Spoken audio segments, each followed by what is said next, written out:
الحمد للہ رب العالمین، الصلاۃ والسلام علی رسول اللہ صلی اللہ علیہ وسلم۔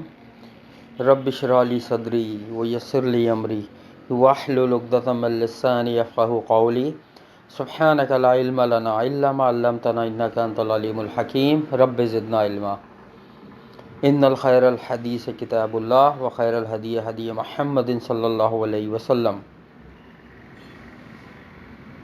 حضرت موسیٰ علیہ السلام کے بارے میں آج ہم پڑھیں گے کہ نبوت ملنے کے بعد اللہ تعالیٰ نے ان کی کیا ڈیوٹی لگائی اور انہوں نے کون سی چیزیں اور اللہ تعالیٰ سے طلب کی یا کون سی ایسی دعائیں کری جو ان کی اس ڈیوٹی کے لیے، اس ذمہ داری کے لیے ضروری تھیں۔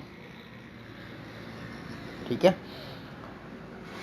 سورہ القصص ہماری چل رہی ہے، آیت نمبر 32 تک ہم پڑھ چکے ہیں، اور ہم نے اپنی آخری کلاس میں پڑھا تھا کہ موسیٰ علیہ السلام کس طریقے سے جب راستے میں تھے اپنی زوجہ کے ساتھ، ٹھیک ہے، تو انہوں نے جنگل میں ایک آگ دیکھی اور اپنے اہل و عیال کو یعنی زوجہ کو وہاں ٹھہرایا اور آگ کی طرف گئے، اور وہ دیکھا اصل میں آگ نہیں تھی، ایک نور تھا جو ایک درخت کے گرد تھا، اور پھر اس میں سے آواز آئی کہ میں رب ہوں، اللہ ہوں، رب العالمین ہوں۔ تو موسیٰ علیہ السلام کو اللہ تعالیٰ نے پھر وہاں پہ نبوت عطا کری اور ان کو 2 معجزے دیے۔ ایک ان کے ہاتھ میں جو عصا تھا کہ اس کو ڈالیے زمین پر، وہ اژدہا بن جائے گا۔ انہوں نے ڈر اور خوف کھایا، لیکن بہرحال جب اللہ کا حکم ہوا تو ان کو کوئی نقصان نہیں ہوا، انہوں نے واپس اٹھا لیا۔ اور پھر دوسرا معجزہ ان کو دیا کہ ید بیضا کا، کہ اپنا ہاتھ اپنے گریبان یا بغل میں داخل کریے اور نکالیے، وہ چمکتا ہوا نکلے گا، اور یہ لے کر اب آپ کو فرعون کی طرف جانا ہے۔ ٹھیک ہے، اور وہ لوگ ہیں نافرمان۔ یہ ہم نے پڑھا تھا۔ آج آگے شروع کرتے ہیں انشاءاللہ۔ اعوذ باللہ السمیع العلیم من الشیطان الرجیم من ہمزہ ونفخہ ونفثہ۔ قال رب إني قتلت منهم نفسا فأخاف أن يقتلون۔ اب موسیٰ علیہ السلام نے کہا کہ اے میرے رب، بے شک میں نے قتل کیا تھا ان میں سے ایک شخص کو، لہذا میں ڈرتا ہوں اس سے کہ وہ مجھے قتل کر دیں گے۔ یہ واپس جانا تھا موسیٰ علیہ السلام کو مصر، جہاں فرعون کی حکومت تھی۔ معجزے تو ان کو مل گئے، نبوت بھی مل گئی۔ تو موسیٰ علیہ السلام نے اللہ تعالیٰ سے دعا کری کہ یا اللہ، کہ میں نے قتل کر دیا تھا وہاں، اور وہ لوگ مجھے قتل کرنے والے ہیں، میرے آرڈر بھی جاری کر دیے تھے قتل کے، اور وہ ایک بادشاہت، ایک سلطنت، کسی ایک عام آدمی نے نہیں، وہاں کا بادشاہ کون تھا؟ فرعون، اس نے آرڈر جاری کر دیے۔ تو مجھے یہ ڈر ہے یا مجھے خوف ہے کہ میں وہاں جاؤں گا تو میرے تو قتل کے آرڈر جاری کیے تھے اس نے، وہ تو مجھے دیکھتے ہی قتل کر دیں گے۔ کیوں؟ کیونکہ میں نے ان کے ایک بندے کو قتل کر دیا تھا۔ اب دیکھو کہ موسیٰ علیہ السلام یہ بات اللہ تعالیٰ سے بیان کر رہے ہیں، ایک واضح راستہ پوچھ رہے ہیں کہ اللہ یہ بتائیے، یہ اگر یہ مشکل مجھے پیش آئے گی کہ میں نے قتل کر دیا تھا، وہ میرے خلاف ہے، تو یہ چیز ذہن میں رکھو کہ یہ وہی موسیٰ علیہ السلام ہیں۔ اب تھوڑا دیکھنا، میں اس لنک کو کہاں سے کہاں ملا رہا ہوں کہ ابھی یہ گئے نہیں ہیں مصر، لیکن موسیٰ علیہ السلام نے کیا کہا کہ مجھ سے قتل ہو گیا تھا اور وہ میرے خلاف تھے۔ قتل کتنے عرصے پہلے ہوا تھا؟ 10 سال تو انہوں نے خدمت کری وہاں اپنی سسرال میں اجرت کے عوض، وہ 10 سال وہ، اور پلس ہو سکتا ہے سال 2 سال 3 سال، یا وہی 10 سال، کم سے کم 10 سال کا عرصہ تو تھا ہی تھا نا، یعنی وہ 10 سال پہلے کی بات بتا رہے ہیں کہ قتل ہو گیا تھا۔ یہ وہی موسیٰ علیہ السلام ہے کہ جب نبی صلی اللہ علیہ وسلم معراج میں آ رہے تھے، 50 نمازیں اللہ نے فرض کی تھی، موسیٰ علیہ السلام نے ہی نبی صلی اللہ علیہ وسلم فرمایا تھا کہ آپ کی امت پر یہ محال ہو جائے گا، مشکل ہو جائے گا، آپ اللہ تعالیٰ سے تخفیف کرائیے اس میں۔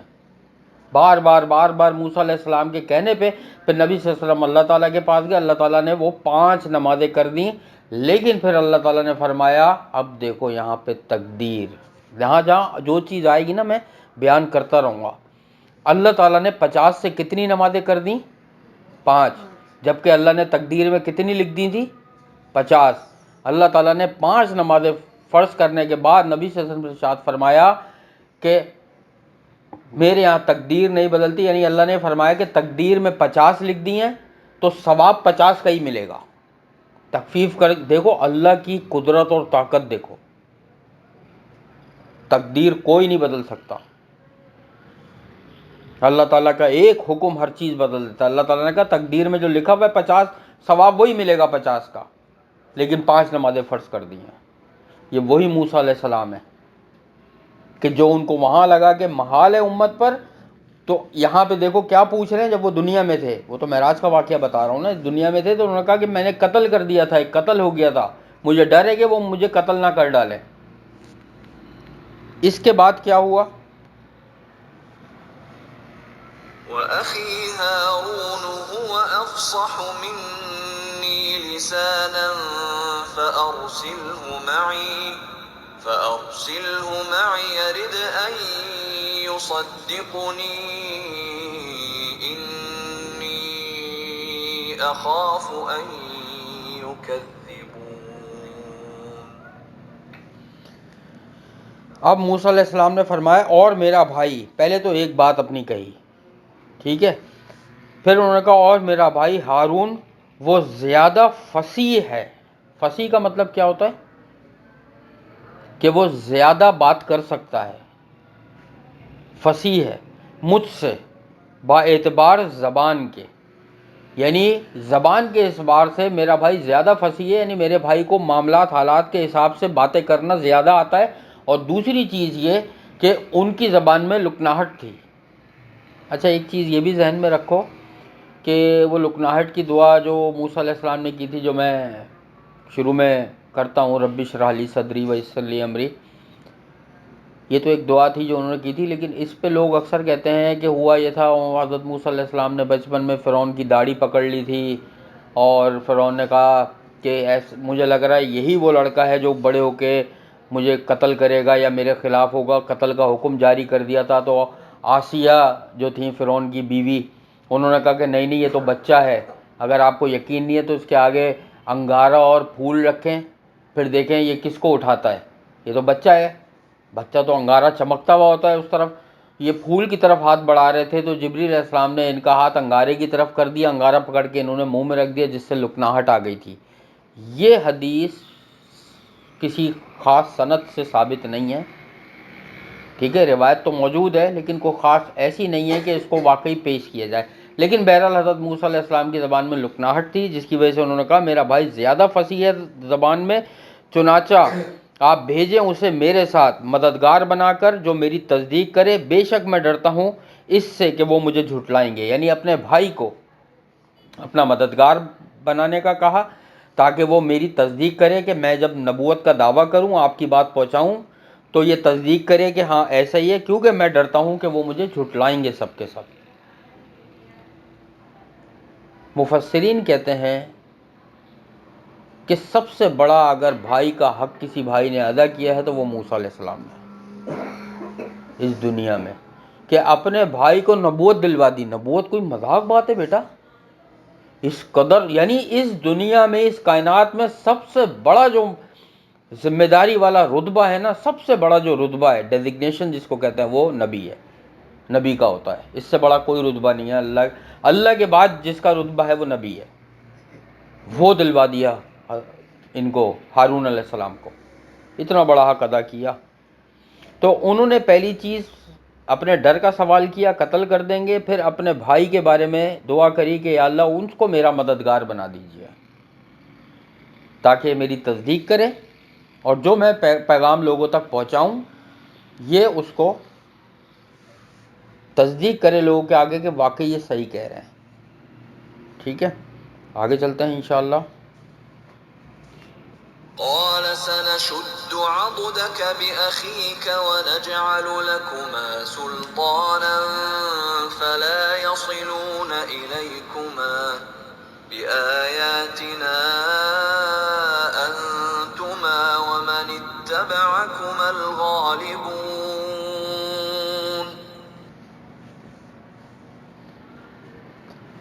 اب اللہ تعالیٰ فرما رہے ہیں کہ اللہ نے فرمایا ان قریب ہم مضبوط کر دیں گے تیرا بازو تیرے بھائی کے ساتھ، یعنی ہم مضبوط کر دیں گے تیرا بازو تیرے بھائی کے ساتھ، یعنی آپ کے بھائی کو ہم آپ کا مددگار بنا دیں گے، نبی بنا دیں گے، ٹھیک ہے۔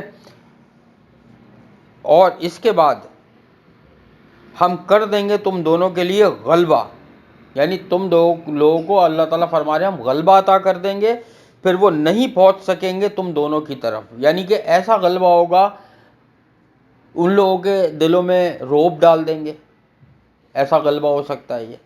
اور واقعی حقیقت میں ہوا بھی ہے کہ اٹھا کے پڑھ لو کہ موسیٰ علیہ السلام، ہارون علیہ السلام جب تک مصر میں رہے کسی ایک کی بھی ہمت نہیں ہوئی کہ ان کے اوپر غلبہ حاصل کرتا، ان کو پکڑتا، قید کرتا یا کچھ اور نقصان پہنچاتا۔ یہ اللہ کی طرف سے ہوتا ہے۔ تو اللہ نے فرما دیا کہ ہم تیرا مددگار بنا دیں گے اور غلبہ ہم عطا کر دیں گے آپ کو، اور کوئی نقصان نہیں ہونے دیں گے، یعنی کوئی بھی آپ کو مصر میں نقصان نہیں پہنچا پائے گا۔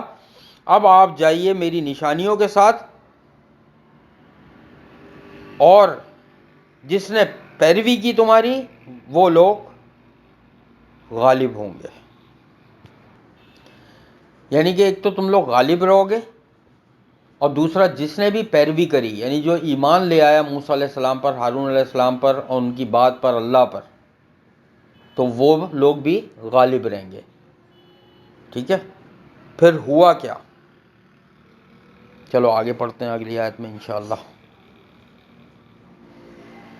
فلما جاءهم موسى بآياتنا بينات قالوا ما هذا إلا سحر مفترى وما سمعنا بهذا في آبائنا الأولين۔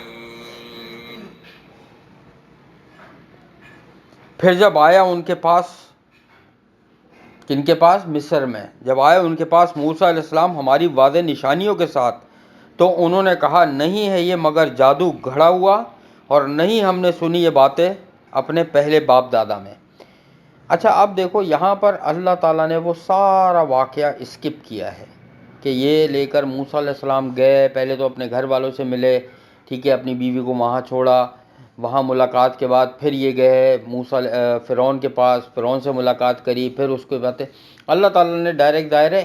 ایک تو ایک چیز ذہن میں رکھو بیٹا، موسیٰ علیہ السلام کا ذکر تقریباً قرآن میں جو نام آیا ہے نا، وہ میرا خیال ہے 500 سے زیادہ دفعہ آیا ہے۔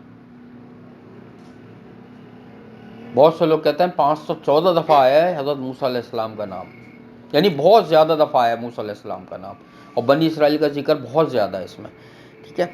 تو یہ بات اللہ تعالیٰ نے اسکپ کی کیونکہ یہ ہم پڑھ چکے ہیں، سورہ بنی اسرائیل میں بھی ہم پڑھ چکے ہیں، ٹھیک ہے، کہ جب وہ موسیٰ علیہ السلام وہاں پر پہنچے واضح نشانیوں کے ساتھ، اور فرعون سے پھر بات ہوئی، پورا ہم نے واقعہ پڑھا تھا نا کہ وہ دن ڈیسائیڈ ہوتا ہے، اور وہ کون سا دن ڈیسائیڈ کرتے ہیں؟ جس دن کوئی میلہ لگتا ہے، یاد ہے، تاکہ سب لوگ جمع ہوں۔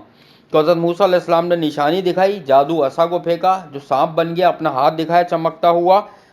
تو یاد کرو ہم نے پہلے پڑھا تھا کہ اللہ تعالیٰ فرمایا اللہ تعالیٰ نے کہ وہ ایمان لے آیا تھا دل میں فرعون، لیکن ہٹ دھرمی تھی، زبان سے اقرار نہیں کرنا چاہتا تھا، مخالفت کرنا چاہتا تھا، کیوں؟ اس کو ڈر تھا اپنی بادشاہی کا، اپنی خدائی کا، اپنی کرسی کا، جبکہ اس کا دل مان چکا تھا یہ سچے نبی ہیں۔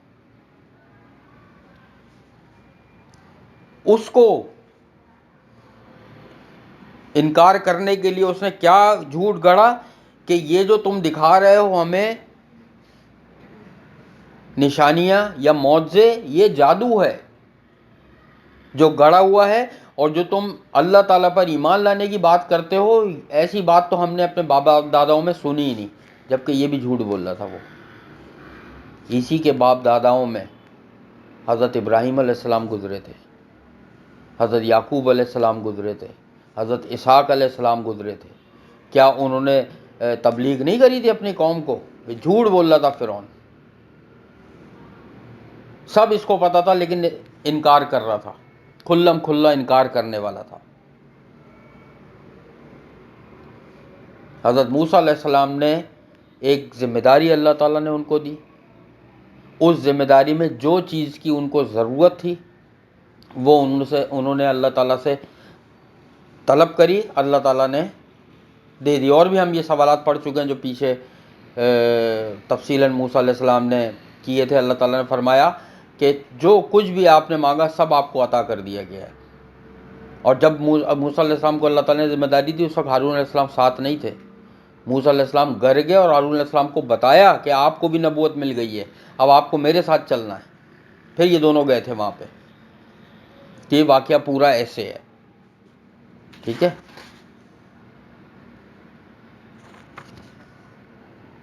بس یہ چیز سمجھ لو کہ نبوت ایک بہت بڑا درجہ ہوتا ہے۔ اللہ تعالیٰ نے جس کو چاہا اس کے لیے چنا، اور جب اللہ چن لیتا ہے تو پھر اللہ تعالیٰ انبیاؤں پر آزمائش بھی ڈالتا ہے۔ یہ میں تفصیلاً بتا چکا ہوں کہ نبی صلی اللہ علیہ وسلم نے فرمایا سب سے زیادہ سخت آزمائشیں انبیاؤں پر آئیں، اور اس کے بعد ان کے صحابہ کرام جو نیک جتنی ایمان میں جو پختہ تھے ان پر اتنی آزمائشیں آئیں۔ انبیاؤں پر بہت آئیں آزمائشیں۔ تو آج ہم نے پڑھا کہ کس طریقے سے حضرت موسیٰ علیہ السلام کو نبوت ملنے کے بعد ذمہ داری سونپی گئی، اور انہوں نے اللہ تعالیٰ سے کیا سوالات کیے۔ اللہ تعالیٰ نے وہ سوالات سارے ان کی دعائیں پوری کریں، اور پھر وہ اپنی ذمہ داری نبھانے کے لیے واپس مصر گئے، اور وہاں پہ اب ان کے ساتھ فرعون نے کیا معاملہ کیا، معجزے دیکھ کر جھٹلایا، اور جھٹلاتے ہوئے بھی اس نے یہ کہا کہ یہ جادو ہے اور ایسی ہم نے باتیں اپنی باپ داداؤں سے نہیں سنی۔ اللہ تعالیٰ سے دعا ہے کہ اللہ تعالیٰ ہمیں قرآن کے ساتھ جوڑے رکھے، ہمارے گھروں میں، ہمارے رزق میں، ہمارے علم و عمل میں اللہ تعالیٰ بے حساب برکتیں عطا فرمائے۔ ہم سب کے گناہوں کو اللہ تعالیٰ اپنی رحمت سے معاف فرمائے، ہماری دعاؤں کو، عبادتوں کو اور ہر نیک عمل کو اللہ تعالیٰ اپنی بارگاہ میں قبول اور مقبول فرمائے۔ ہم سب کی تمام مشکلات، پریشانیوں اور بیماریوں کو اللہ تعالیٰ دور فرمائے۔ ہمارے والدین، بہن بھائی، رشتہ دار، پڑوسی اور جتنے بھی یہ قرآن کی تفسیر سننے والے ہیں سب کے گناہوں کو اللہ بخش دے، سب کو بہترین صحت کاملہ عاجلہ عطا فرما دے۔ آخرت میں ہمارا حساب کتاب انبیاء، شہداء، صدیقین اور سلف صالحین کے ساتھ فرما دے۔ ہمیں نبی صلی اللہ علیہ وسلم کا ساتھ، ان کی شفاعت، ان کے ہاتھوں سے آب کوثر نصیب فرما دے، اور ہم سب کو ان 70,000 لوگوں میں شامل فرما دے جو بغیر حساب کتاب کے اللہ کی رحمت سے جنت الفردوس میں جائیں گے۔ اللہم انا نسألوک الہدی والتقی والعفاف والغنی، رب انی لما انزلت الی من خیر فقیر، رب ارحمہما کما ربیانی صغیرا۔ اللہم انی اعوذ بک من جہد البلاء ودرک الشقاء وسوء القضاء وشماتة الاعداء۔ اللہم انی اعوذ بک من زوال نعمتک وتحویل عافیتک وفجاءة نقمتک وجمیع سخطک۔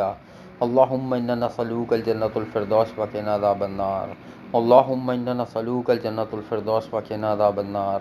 اللہم انا نسألوک الجنة الفردوس وقنا عذاب النار۔ ربنا تقبل منا انک انت السمیع العلیم وتب علینا انک انت التواب الرحیم۔ سبحان اللہ عما یصفون وسلام علی المرسلین والحمد للہ رب العالمین۔